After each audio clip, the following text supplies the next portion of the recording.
अस्सलाम वालेकुम नाज़रीन, मैं हूं आपका अपना दोस्त रियासत अली खान और आप लोग देखेंगे रियल तेलंगाना पे दखनी खबरनामा। तो आइए सबसे पहले नजर डालते हैं हेडलाइंस पे। हेडलाइंस बोले तो सुर्खियां। तेलंगाना के chief minister KCR state public service commission बनाने की इजाजत दे दिए। उस्मानिया यूनिवर्सिटी के यूजीसी नेट का एग्जाम 28 दिसंबर को है कते। आंध्र प्रदेश के तिरुपति में चंदना ब्रदर्स में आग लगने से करोड़ों रुपयों के कपड़े जल गए। क्रिकेट के पहले के मशहूर खिलाड़ी नवजोत सिंह सिद्धू पे जम्मू में सिखा हमला करे।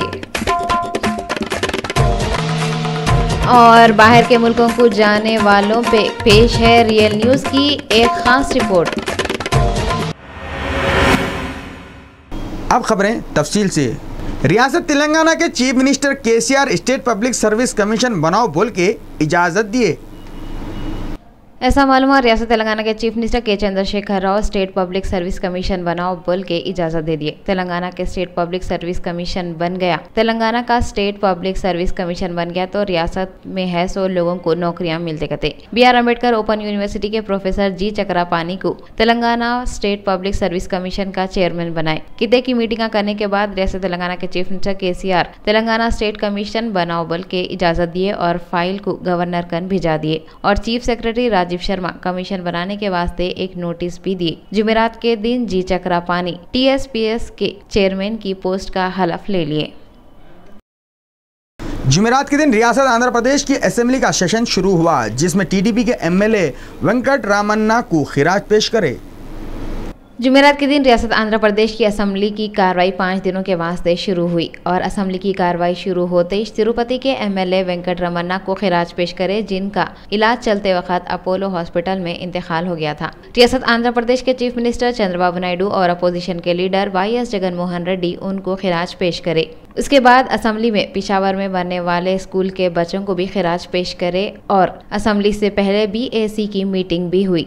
असेंबली की कार्रवाई शुरू होते कि YSR कांग्रेस पार्टी के लीडर हंगामा करे, जिसके बाद असेंबली की कार्रवाई थोड़ी देर के वास्ते रोक दिए और फिर असेंबली की कार्रवाई शुरू हुए जब YSR कांग्रेस के लीडर पोडियम को घेरने की कोशिश करे और स्पीकर से रुस के असेंबली के बाहर भी चले गए, जिसके बाद असेंबली के स्पीकर असेंबली के कामों को जुमा तक के रुका दिए। बीजेपी के सेंटर के मिनिस्टर बंडारू दत्तात्रेय 18 दिसंबर को सेंटर के मिनिस्टर नितिन गडकरी से मिले। दत्तात्रेय मीडिया वालों से बोले, ईस्ट वेस्ट कॉरिडोर के बीच में 4 से 6 लाइनों की हाईवे बनाने का प्लान है। संगारेड्डी के हाई लाइनों की तरक्की और कलवाकुर्ती श्रीसलम हाईवे के बारे में भी नितिन गडकरी से बातें करे। दत्तात्रेय बोले, ये तीनों प्रोजेक्टों से विदर्भा, महाराष्ट्र, छत्तीसगढ़, उड़ीसा रियासतों की तरक्की हो सकती। ये प्रोजेक्टों को पूरा करने के बाद तेलंगाना से महाराष्ट्र, छत्तीसगढ़ और उड़ीसा का सफर आसान हो जाता कहते। मुसलमानों को जबरदस्ती हिंदू बनाए बोल के 18 दिसंबर को भी राज्यसभा में अपोजिशन के लोग हंगामा करे।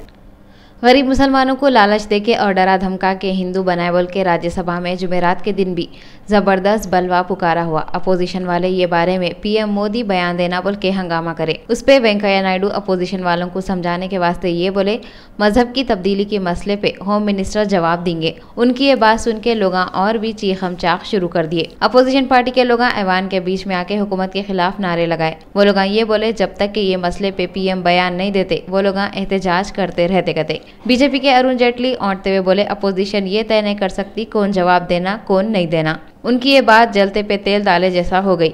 लोग और भी पुकारने लगे। उस पे अरुण जेटली उदास होकर बोले, अपोजिशन वाले कार्रवाई को चलने नहीं दे रहे। आप लोगों को मालूम है कितने दिनों से राज्यसभा की कार्रवाई मुसलमानों को हिंदू बनाए बोल के चल नहीं सक रही। पाकिस्तान के पेशावर में मंगल के दिन दहशतगर्दों के हमले में जो मोटर इस्तेमाल करे थे, वो मोटर के मालिक को पुलिस वाले पकड़ लिए कहते। पुलिस वाले वो आदमी से पूछताछ कर रही। APS RTC के बंटवारा जल्दी से जल्दी होना बोल के तेलंगाना के ट्रांसपोर्ट के मिनिस्टर P महेंद्र रेड्डी दिल्ली को गए। रियासत आंध्र प्रदेश और तेलंगाना अलग अलग होके कितने की महीने हो गए, मगर अभी तक APS RTC का बंटवारा नहीं हुआ। इस वास्ते तेलंगाना के ट्रांसपोर्ट के मिनिस्टर P महेंद्र रेड्डी जुमेरात के दिन सेंटर के ट्रांसपोर्ट के मिनिस्टर नितिन गडकरी से मिलने दिल्ली को गए। प्रोफेसर घंटा चक्रपाणी जुमेरात के दिन तेलंगाना पब्लिक सर्विस कमीशन के चेयरमैन की पोस्ट के वास्ते हलफ लिए।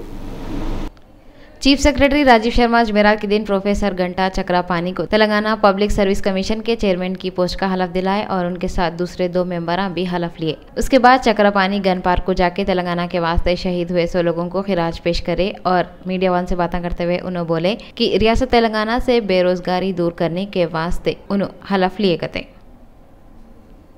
एनसीपी के बड़े लीडर और महाराष्ट्र के पहले के सीएम शरद पवार को हॉस्पिटल से डिस्चार्ज कर दिए कते।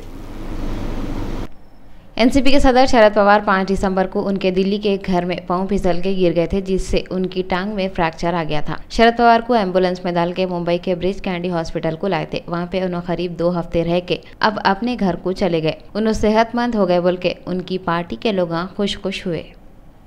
क्रिकेट के पहले के खिलाड़ी और अब के बीजेपी लीडर नवजोत सिंह सिद्धू पे जम्मू में सिखा हमला करे।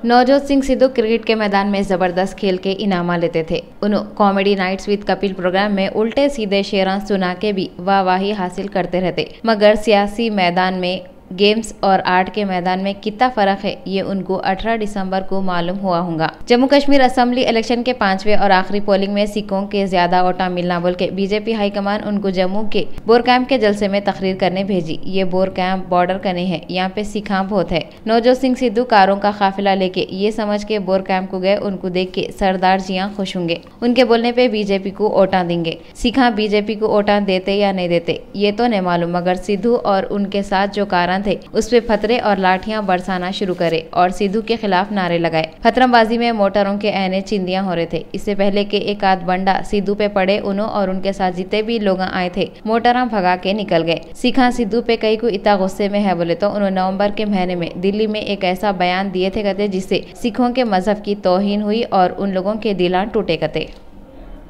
उस्मानिया यूनिवर्सिटी का यूजीसी नेट का एग्जाम 28 दिसंबर को सुबह के 9:30 से 4 बजे तक होता कते।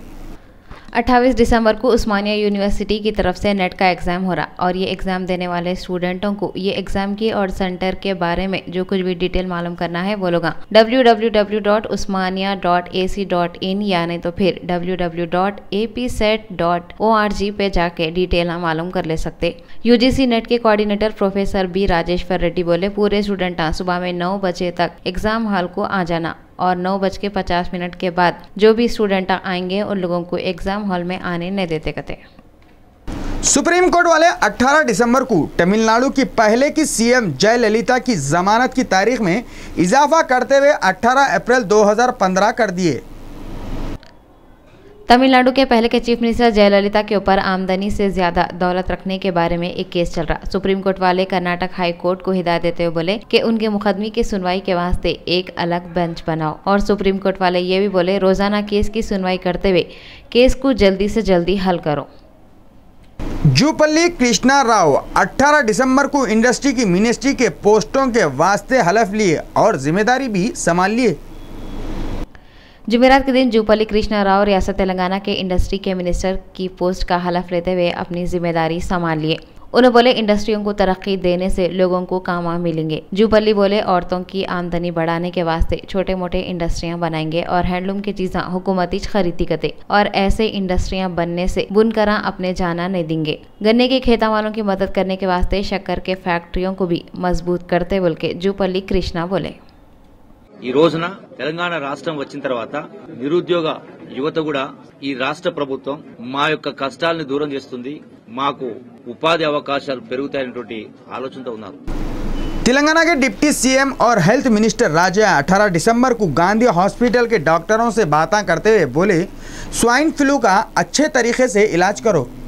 उन्होंने डॉक्टरों को बोले कि स्वाइन फ्लू के इलाज के बारे में डिटेल मालूम करो और अच्छे से अच्छा इलाज करो। इन्होंने बोले दवाखाने में अब तक 6 मरीजा स्वाइन फ्लू की तरफ से मर गए और 4 मरीजों का इलाज अभी भी चल रहा। इन्होंने बोले स्वाइन फ्लू की बीमारी बहुत तेजी से फैल रही और उसको रोकना बहुत जरूरी है।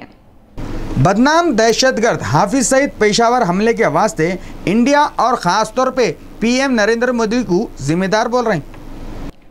मुंबई में 26/11/2008 को धमाके कराने वाला असल मास्टरमाइंड हाफिज सईद हिंदुस्तान पे और ख़ासतौर पे पीएम नरेंद्र मोदी पे इल्ज़ाम लगा रहा कि पाकिस्तान में जो मासूम बच्चे शहीद हुए उसका जिम्मेदार इंडिया है कहते उन्हें पेशावर हमले का बदला लेता बोल रहा। पाकिस्तान में मासूम बच्चों की मौत पे पूरा हिंदुस्तान अफसोस जाहिर करा। खुद नरेंद्र मोदी फ़ोन करके नवाज शरीफ को बोले ऐसे मुश्किल वक्त में पूरा हिंदुस्तान पाकिस्तान के साथ है। हाफिज सईद के बेतुके बातों पे इंडिया के लीडर और पब्लिक गुस्से में है। वेंकैया नायडू बोले पाकिस्तान वाले हाफिज सईद और दाऊद इब्राहिम को इंडिया के हवाले करे तो अच्छा है। उन्होंने हाफिज सईद के खिलाफ सख्त कार्रवाई करो बोल के पाकिस्तान की हुकूमत से डिमांड करे। शाहनवाज हुसैन पाकिस्तान की हुकूमत को बोले हाफिज सईद की जबान को लगाम दो, उन्होंने जो मुंह को आया बक दे रही। अमेरिका के सदर के दौरे से पहले बड़े शहरों को दहशतगर्दा निशाना बनाने का खतरा है बोल के होम मिनिस्ट्री वाले सब रियासतों को चौकस रहो बोल के हिदायत दिए। सचमुच में आतंकवाद से लड़ना चाहे तो तुरंत उसको पकड़ के भारत को हैंडओवर करना चाहिए, दाऊद इब्राहिम को, हफीज सईद को। ये मानवता का दुश्मन है। He is a dreaded terrorist, is a promoter and is a chief agent of terrorism. सब एक बात पर इकट्ठे हो जाए कि इन साजिशों से हमने बदला लेना है और इंडिया जो इस खेल का असल जिम्मेदार है उसे बदला लेना है। इंशाअल्लाह सुकूत-ए ढाका के दिन को मुंतखब किया गया इस काम के लिए। हम पूरे तौर पर समझते हैं कि इस साजिश के पीछे इंडिया है और आज ये मगरमच्छ के आंसू बहाने वाला मोदी, नवाज शरीफ को खून करने वाला ये असल मुजरिम है। इसके जुर्म को हमने दुनिया के सामने पेश करना है इंशाअल्लाह। पाकिस्तान सचमुच में आतंकवाद से लड़ना चाहे तो तुरंत उसको पकड़ के भारत को हैंडओवर करना चाहिए, दाऊद इब्राहिम को, हफीज सईद को। ये मानवता का दुश्मन है। He is a dreaded terrorist, is a promoter and is a chief agent of terrorism. Actor और हिंदूपुर के एमएलए बालाकृष्णा एपी की हुकूमत से एपी के सदर मुकाम का नाम उनके बाबा एनटीआर के नाम पे रखो बोले। हिंदूपुर के एमएलए बालाकृष्णा उनके बाबा एनटीआर को लोग याद रखना बोल के कोशिशें कर रहे हैं। उन्होंने एनटीआर के दामाद और अपने भौनई चंद्रबाबू नायडू से ये रिक्वेस्ट करे कि रियासत आंध्र प्रदेश के नए सदर मुकाम का नाम एनटीआर के नाम पे रखना, यानी तो हिंदूपुर का नाम तो भी एनटीआर के नाम पे रखो। अनंतपुर में एमएलओ के साथ बातें करते हुए बालाकृष्णा बोले कि अगर आंध्र प्रदेश के सदर मुकाम का नाम एनटीआर के नाम पे रखे तो अनंतपुर का नाम बदलने की जरूरत नहीं पड़ती। बालाकृष्णा ये भी बोले कि अनंतपुर डिस्ट्रिक्ट को 2 डिस्ट्रिक्टों में बांट दे सकते और एक डिस्ट्रिक्ट का नाम एनटीआर के नाम पे रख सकते। थोड़े दिन पहले मरकज म्यूजिक डायरेक्टर चक्री की बीवी श्रावणी ह्यूमन राइट्स कमीशन को जाके चक्री के भाई बहन के खिलाफ शिकायत करे। म्यूजिक डायरेक्टर चक्री की बीवी श्रावणी जुमेरात के दिन एचआरसी को जाके एक शिकायत करी। मीडिया वन से बातें करते हुए उन्होंने बोले कि एक जॉइंट फैमिली में प्रॉब्लम होते रहते और वो फैमिली के पूरे लोग बैठ के ये प्रॉब्लम सॉल्व कर लेंगे, मगर उनकी शौहर की मौत के बाद उनको उनके फ्यूचर के बारे में सोच के थोड़ा सा डर हो रहा, इस वास्ते उन्होंने एचआरसी को आए कते। आंध्र प्रदेश के शहर तिरुपति में कपड़ों का शोरूम चंदना ब्रदर्स में आग लगने से करोड़ों के रुपयों के कपड़े जल के भुन्नास हो गए। चारशंबे की रात को आंध्रा के शहर तिरुपति में चंदना ब्रदर्स के शोरूम में कैसा की आग लग गई। पूरा शोरूम जो रंगीन साड़ियों से भरे हुआ था देखते ही देखते शोलों और धुएं से भर गया। अंदाजा है आग की तरफ से 10 करोड़ रुपए के कपड़े जल के राख हो गए होंगे। मालूम होते ही 6 फायर इंजन आके कितनी की कोशिश के बाद आग को बुझाने में कामयाब हो सके। खुबा कॉलोनी में 18 दिसंबर को एमआईएम के पहले के कॉरपोरेटर मंसूर बिन अवलखी एक लाइट की बिल का सेंटर का इनॉग्रेशन करे। खुबा कॉलोनी में 18 दिसंबर को एमआईएम के पहले के कारपोरेटर मंसूर बिन अवलखी लाइट के बिल सेंटर का इनॉग्रेशन करे। ये सेंटर वहां के लोगों की शिकायत पे खोले गए थे। उस वक्त पे मोहम्मद अन्नू, सैयद हाजी के अलावा बहुत सारे लोग वहां पे थे। रियासत तेलंगाना के डिप्टी सीएम डॉक्टर राजा सेंट जोसेफ कॉलेज के कल्चरल प्रोग्राम में खास मेहमान बन के आए। जुमेरात के दिन सेंट जोसेफ कॉलेज में एक एकेडमिक और कल्चरल प्रोग्राम हुआ जिसमें रियासत तेलंगाना के deputy chief minister T Rajaiah खास मेहमान थे। ये प्रोग्राम में दूसरे खिते की कॉलेज के स्टूडेंट हिस्सा लिए और कल्चरल प्रोग्राम पेश करे। कॉलेज के प्रिंसिपल आरोग्य दास विंसेंट बहुत खुशी जाहिर करे। ये प्रोग्राम में दूसरे कॉलेजों के स्टूडेंटों के अलावा टीचर भी आए थे। बारकस डिवीजन गौस नगर अवेसी नगर का एमआईएम के पहले के कॉरपोरेटर मंसूर बिन अवलगी दौरा करे और सीसी रोड के कामों का इनॉग्रेशन करे। MIM के पहले के कारपोरेटर मंसूर बिन अवलखी 18 दिसंबर को अवेसी नगर का दौरा करे और CC रोड के कामों का इनॉग्रेशन करे। वहाँ के लोग उनको फूला पिनाए। उस वक्त पे उनके साथ सैयद हाजी, शेख सिराज, शेख जाकिर के अलावा दूसरे लोग भी मौजूद थे। MLA अकबरुद्दीन अवैसी साहब कायद मुकन्नमा हबीब मिल्लत की हिदायत पे ये मार्कज डिवीज़न 24 और गौस नगर अवेसी नगर के जो ना ये जो काम अमल में आया है, करोड़ों रुपए के काम जो ना हमारे एरिया में अमल में आया, जिसमें जो ना ये रोड्स कंप्लीट हो चुके हैं और इसका पैदल दौरा था। आज पैदल दौरा करके जो ना पूरे रोड हमें कंप्लीट हो गया, उसको देखे। और यहाँ के जो ना हमारे हाजीपुर एरिया सभा मेंबर अहमद, हाशम भाई, सिराज और यहाँ के जो ना सरगर्म कारकुना भी हमारे संगात है।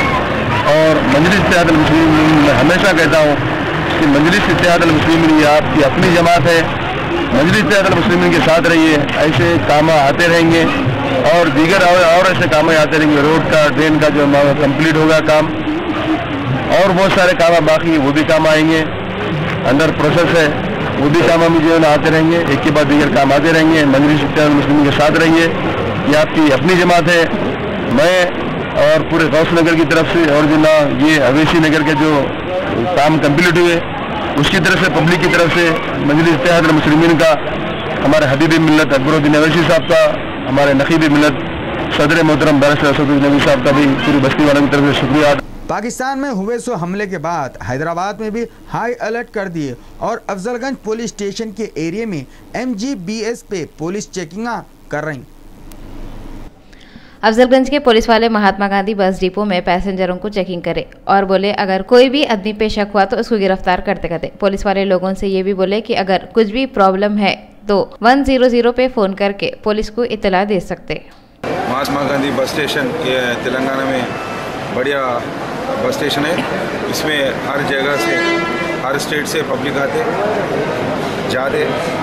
इसी के लिए वो लोगों की प्रोटेक्शन के लिए हम आज कार्डन एंड सर्च प्रोग्राम हमारी CP साहब की और DCP साहब की इंस्ट्रक्शंस के मुताबिक हम ये कार्डन एंड सर्च प्रोग्राम करें। ये बोले तो ये क्राइम रेट कंट्रोल करने के लिए, क्राइम नहीं होने के लिए हम कोशिश कर रहे और पब्लिक को हम साथ है बोल के एक मैसेज देने के लिए ऐसा काम कर रहे हम। इसमें किसी सस्पेक्ट आदमी मिले तो हम पकड़ लेंगे, गवर्नमेंट एग्जीक्यूटिव मजिस्ट्रेट के सामने बाइंड ओवर करेंगे, नहीं तो कोई गुनहगार मिले तो उसको अरेस्ट करके कोर्ट को भेजेंगे। 3 स्टेशन से हमारा इंस्पेक्टर्स होगा और सब इंस्पेक्टर्स और करीबन 100 लोग कांस्टेबल्स लोग अभी शामिल हो गए। हर चीज़ को देख रहे हम। कोई सस्पेक्ट मिले तो उनको एग्जामिन करने के लिए हम वो लोगों को हम बाजू में लेके एग्जामिन करेंगे। उसका आइडेंटिटी कार्ड, वो कहाँ से आ रहे, क्यों आ रहे, किधर जा रहे, ये पूछ के अगर कुछ सस्पिशियस मिले तो उनको कस्टडी मिलेगी। और पब्लिक भी एक याद रखना, पुलिस लोग हैं आपके साथ। आपको कुछ ज़रूरत पड़े तो 100 नंबर को डायल करिए, नहीं तो हमारा नंबर्स भी आपको मालूम है, वो भी डिस्प्ले कर दे, उसको भी कर सकते। कोई अगर कुछ कोई आदमी आपको तकलीफ दिए तो पहले बात चिल्लाना शुरू करिए। चिल्लाए तो सभी लोग अलर्ट होते, जल्दी से जल्दी वो क्राइम होने से आप बच सकते। हसन नगर इंदिरा नगर के पिल्लर नंबर 257 कने RTC का बस शेल्टर डालने से लोगों के प्रॉब्लम दूर हो गए। हसन नगर इंदिरा नगर के पिलर नंबर 257 कने RTC का बस स्टॉप नहीं होने की वजह से लोगों को बहुत प्रॉब्लम हो रही थी, जिसके बाद वेलफेयर सोसाइटी के बाबा भाई S सुभाष, TRS के सैयद मजहर, मोहम्मद अलीम, मोहम्मद समद, मोहम्मद इसाक अली जाके डिपो के मैनेजर वेंकट रेड्डी से मिले, जिसके बाद वेंकट रेड्डी पिलर नंबर 257 कने RTC का बस स्टॉप दलाने की इजाज़त दिए। वो बस स्टॉप पे बोर्डा भी लगा दिए और वहाँ पे 300L, 90L/300, 92A, 251M और 300 नंबर के बसां रुकते कते। बस का शेल्टर और बोर्ड लगाए जब CRC राव और डिपो दलाने के वास्ते नुमाइंदगी करे सो लोग भी वहाँ पे थे। जामिया दारुल फुरकान लिल बनात सैदाबाद हैदराबाद वाले मदरसे के 25 साल पूरे हो गए बोल के 21 दिसंबर को EF गार्डन हैदरगुड़े में प्रोग्राम करने वाले हैं। ये प्रोग्राम में इंडिया और बाहर के मुल्कों के मशहूर हस्तियां और आलिमा शरीक हो रहे करते। ये प्रोग्राम में औरतों की तालीम और तरबियत पे एक सेमिनार होने वाला है। इस्लाम दीन रहमत, दावत इल्म व उलूम और इस्लाह माशरा पे ये प्रोग्राम में तकरीरां होते करते। प्रोग्राम में इस्लाम के अहम उसूल में कामयाब होने वालों को इनामात देते बोल रहे। उस वक्त पे मोहम्मद फजलुल्लाह, मोहम्मद अब्दुल राफे सिद्दीकी, मोहम्मद अब्दुल वहीद, सईद खालिद मदनी, अब्दुल खादर भी मौजूद थे। जामिया के तासीस के 25 साल की तकमील पर ज़िम्मेदाराना जामिया ने तय किया कि एक 25 साल सफ़र की तकमील पर हमने जो कोशिशें की है उसका तारुफ अवामुन्नास में और कौम के लोगों में तक किया जाए। उसी के मुनासिबत से हम लोग एक रोज़ा कुल यौमी प्रोग्राम रखे हैं एलिशन फील्ड गार्डन रूबरू अपोलो हॉस्पिटल हैदरगुड़ा हैदराबाद में, जो कुल यौमी है, जिसमें अल्हम्दुलिल्लाह deputy chief minister Andhra Pradesh Mohammad Mahmood Ali साहब और मजलिस रुकन असम्बली मलकपेट अहमद बलाला साहब, उसके अलावा जमीयत अहले हदीस, मरकज़ी जमीयत अहले हदीस हिंद के नाज़िम आला असगर अली इमाम मेहदी और दीगर कबार उलमाए कराम इस प्रोग्राम में तशरीफ़ ला रहे हैं। और इस प्रोग्राम के 4 नशिस्तें रखी गई हैं और सुबह 10 ta शाम ये प्रोग्राम जारी रहेगा। उसी के ज़िमन में इस 25 साल प्रोग्राम के ज़िमन में हमने एक मुसाबका भी रखा था पूरे शहर के बैनुल मदारिस दीनी और असरी मदारिस के दरमियान, और अल्हम्दुलिल्लाह इस मुसाबके में 1500 से ज़ायद तलबा और तालिबात ने रजिस्ट्रेशन करवाया और लगभग 1300 तालिबात ने रिटर्न इम्तिहान में हिस्सा लिया। उसके इनामात हमने रखे थे, पहला इनाम 10,000 रुपये, दूसरा इनाम 5,000 रुपये, तीसरा इनाम 30,000 रुपये और 3,000 रुपये और 5 कंसोलेशन इनामात। इस तरह से एक ग्रुप लड़कों के लिए और एक ग्रुप लड़कियों के लिए दो ग्रुप इनामात रखे गए थे। इस मुसाबके का नाम इस्लाम के अहम उसूल नामी किताब की बुनियाद पर रखा गया था, जिसके मुरत्तिब मेरे बाजू जो बैठे हैं मौलाना ताहा सईद साहब खालिद मदनी, जिनकी खिदमत सऊदी अरब में लगभग 20 साल 25 साल से ज़ायद रही हैं, वो आज हमारे नाज़िम तालीमात हैं।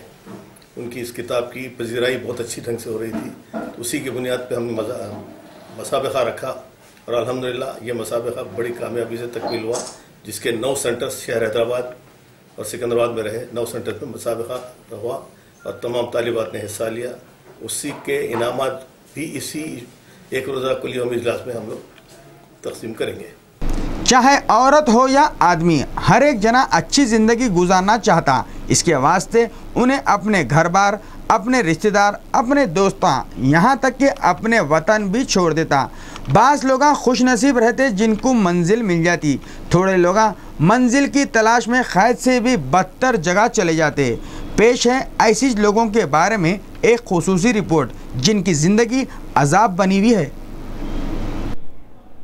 थोड़े दिन पहले आप लोग अखबारों में और टीवी पे गुंटूर के 2 बहनों पे अबू धाबी में हुए जुल्म की कहानी तो देखे होंगे, जिनको थोड़े से रुपयों के वास्ते एजेंट नौकरी दिलाते बोल के अबू धाबी को भिजाए थे। वहाँ पे ये औरतों को एक घर में कैद रख के उनके साथ वहाँ के लोग बुरा सलूक करते थे, उनको खाना तक नहीं देते थे। ये दुख भरी दास्तान अभी ख़त्म भी नहीं हुई कि एक और दिल को हिला देने वाला केस सामने आया। सऊदी अरब के जिद्दा से इंडिया के थोड़े लोग क्लिप भेजाए। उसमें वो लोग अपने हिंदुस्तानी भाइयों से खासतौर पे पीएम नरेंद्र मोदी से अपील करे उनको जीते जी मरने से बचा लो। वो लोग जिनकी तादाद 25 है, अच्छे दिनों की आस में बुरे से बुरे दिन देखते हुए गुजार रही। उन लोगों को 2 साल के कॉन्ट्रैक्ट पे भेजे थे कहते 2.5 साल हो गए, उनको अभी तक इंडिया को जाने नहीं दे रही। जो होटल में वो लोग थे वो होटल 15 दिनों से बंद है। अब तो ना उनके पैसे है, ना रहने का ठिकाना है, ना वापस जा सकते, ना वहाँ पे रह सकते। ये लोग वापस इंडिया को जाते बोले तो 5,000 सऊदी रियाल दिए तो जाने देते बोल रहे कहते। वो बेचारे जिनके पास खाने को खाना नहीं है 5,000 रियाल कहाँ से लाएंगे। इंडियन एम्बेसी में जाके बोले तो वो लोग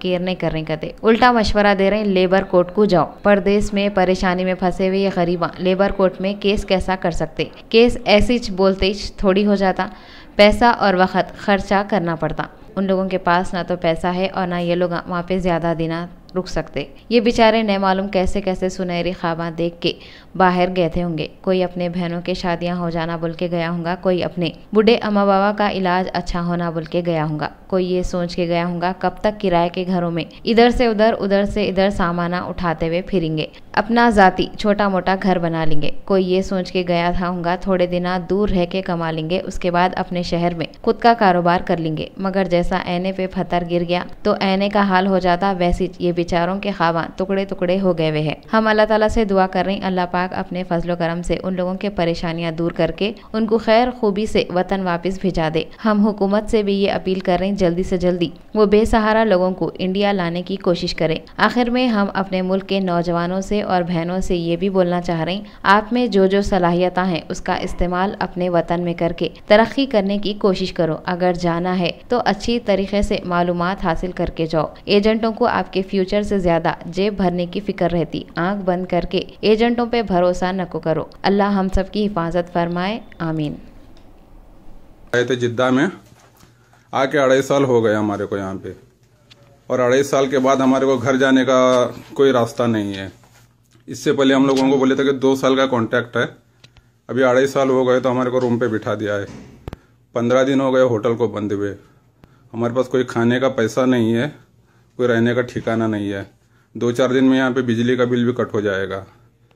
अब ये लोग बोलते हैं यहीं पे सड़ो और मरो, हम लोग तुम्हारे को घर भेजेंगे नहीं। अब ये बोलते हैं कि अगर घर जाना है तो 5,000 रियाल अपने आप से भरो, हमारे पास खाने के लिए पैसा नहीं है। अभी हम लोग कहाँ जाएं? इंडियन एम्बेसी गए थे, वहाँ से कोई रिस्पांस नहीं मिलता है। वहाँ के वाइस काउंसिल जो है अनूप सिंह, उनसे बात हुई तो वो लोग बोलते हैं कि लेबर कोर्ट में जाके केस फाइल करो। अभी लेबर कोर्ट जाएंगे, वहाँ पे पैसा लगता है, यहाँ पे कोई कानूनी सुनवाई नहीं होती।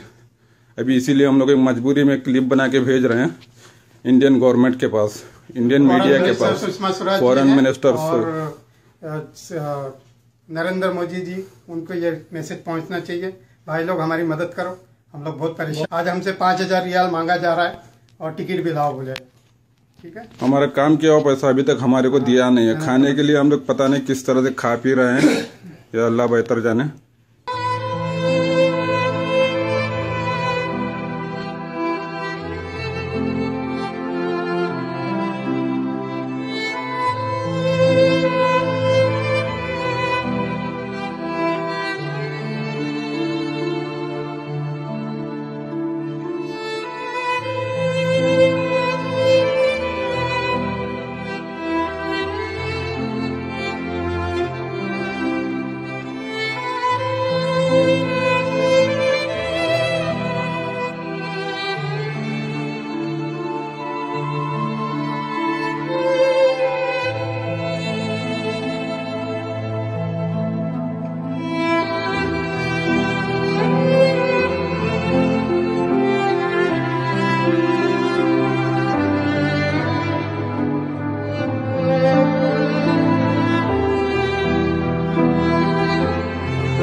चलती का नाम गाड़ी मुहावरा भी है और एक पुरानी फिल्म का नाम भी है, मगर सच्ची मुच्ची में चलती का नाम गाड़ी देखना है तो चीन के शहर बीजिंग में देख सकते।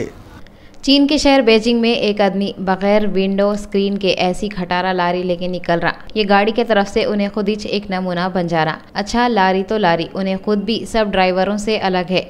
उन्हें मोटरसाइकिल पहनते वक्त जो हेलमेट पहनते वो हेलमेट पहने हुआ रहता। पुलिस वाले जब उसको पकड़े तो उन्हें बोला लारी का एक्सीडेंट हो गया था, गाड़ी थोड़ा बहुत लंगड़ी लुली जरूर हो गई मगर चल रही, इस वास्ते मैं चला रहा हूँ, बाद में मरम्मत करा लूंगा। उन्हें ऐसी टूटी फूटी खटारा गाड़ी को बगैर मरम्मत के ऐसी लेके फिरा तो फिर से लारी का एक्सीडेंट हो सकता। लारी की मरम्मत के बजाय खुद उसकी मरम्मत कराना पड़ सकता।